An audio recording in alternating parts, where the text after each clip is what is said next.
Thanks very much, Marty. Hi, Chris. How you doing?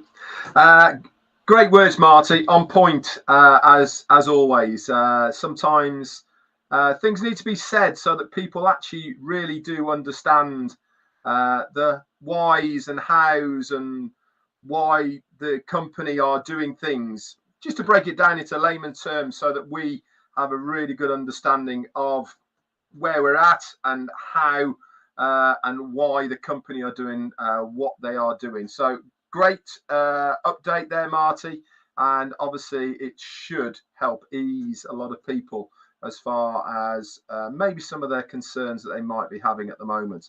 So let's get straight down to it then. 7 days in Onpassive. Now, you might be thinking not a lot's been going on, but as always, it's amazing when you look back over 7 days of Onpassive exactly how much has been going on, that you kind of forget a little bit, or your memory is not as good as it used to be. And this is exactly why I take notes on a daily basis, so that I can recap you and bring you back right up to date. So let's go back a full 7 days. Chris, wake up. I can see you. 7 days to the 7th of February, Wednesday last week. What happened Wednesday last week?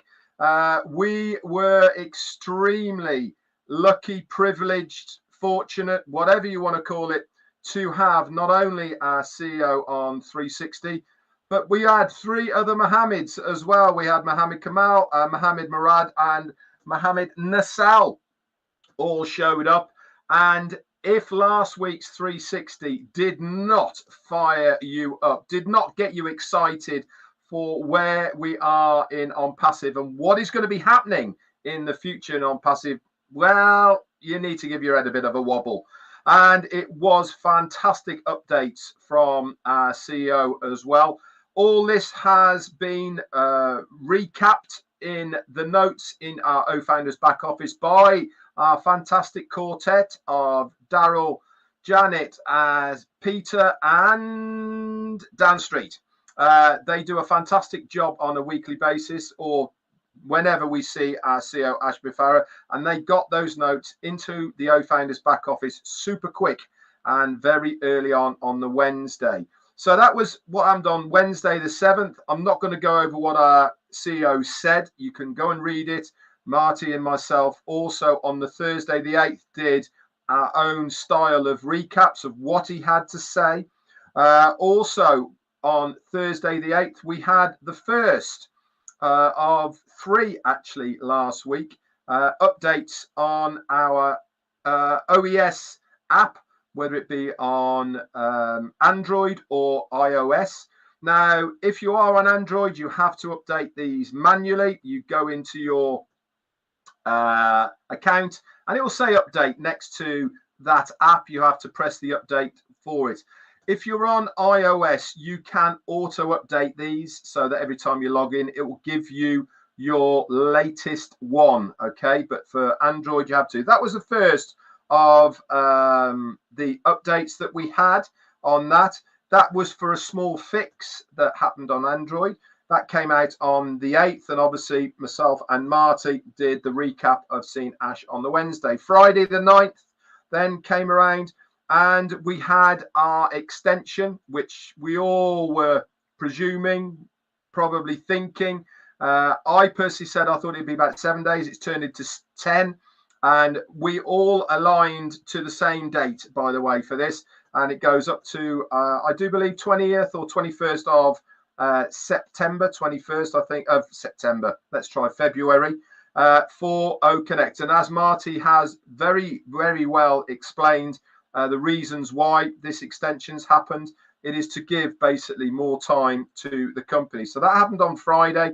That was our extension. You'll have also got a notification of this, guys, in 2 areas in your OES. One under the subscriptions.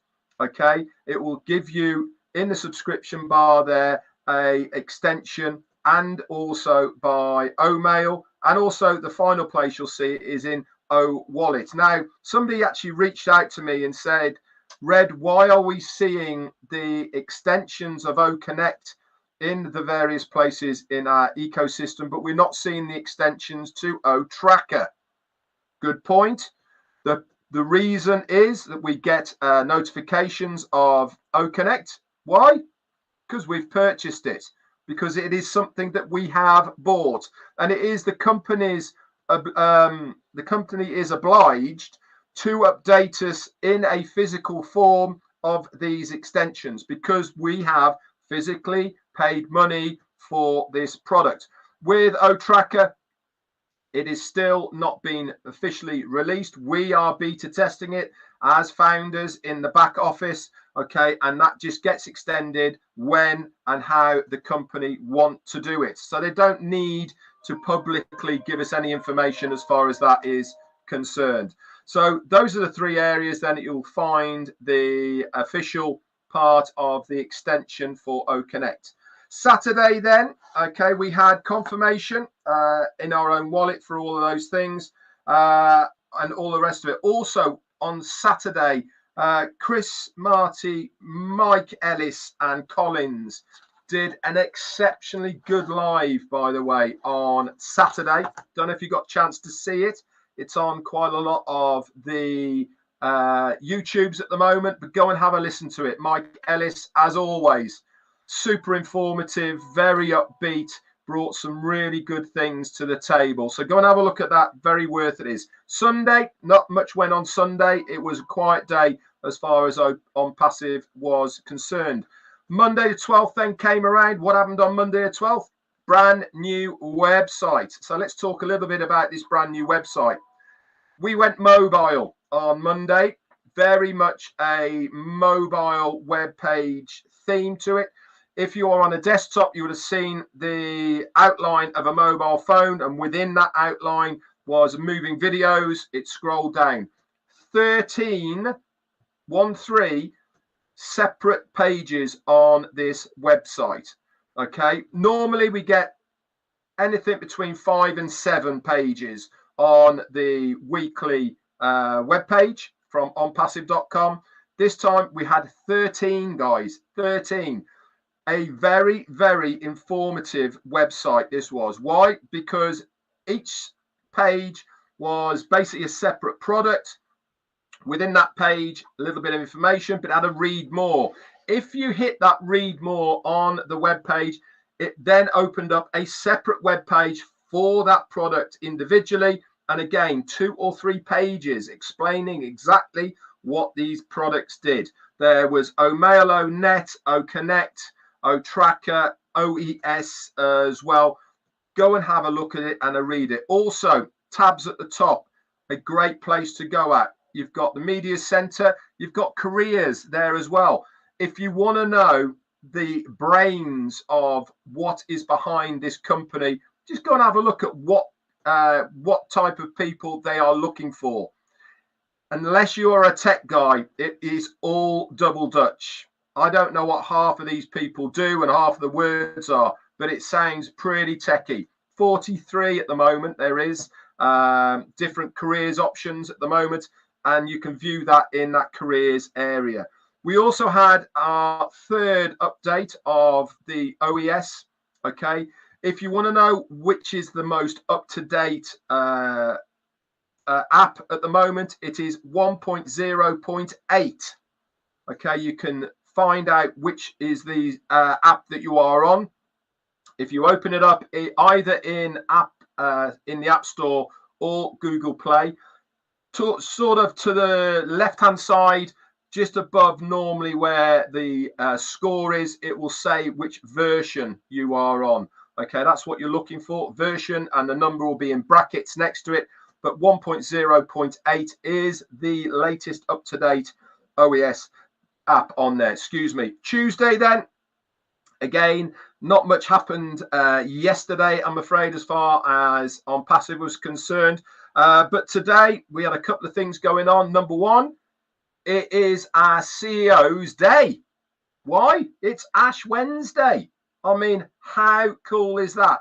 A whole day for our CEO. So if you are a religious person and you will celebrate Ash Wednesday, congratulations. And also to our CEO. And the other big news for today that happened, and I suggest you all go and have a look at it because it's fantastic, is on Onpassive.com, whether it be on YouTube or all the other social medias, they have a new Supercars Magilist video that has just been put out, and it is racing in the digital age with Onpassive and Supercars Magilist. Really, really good. Go and have a look at that. That was out today as well. So there you have it, guys. 7 days in Onpassive, and who thought that nothing went on in Onpassive land? That's it for me. Over to you, Chris.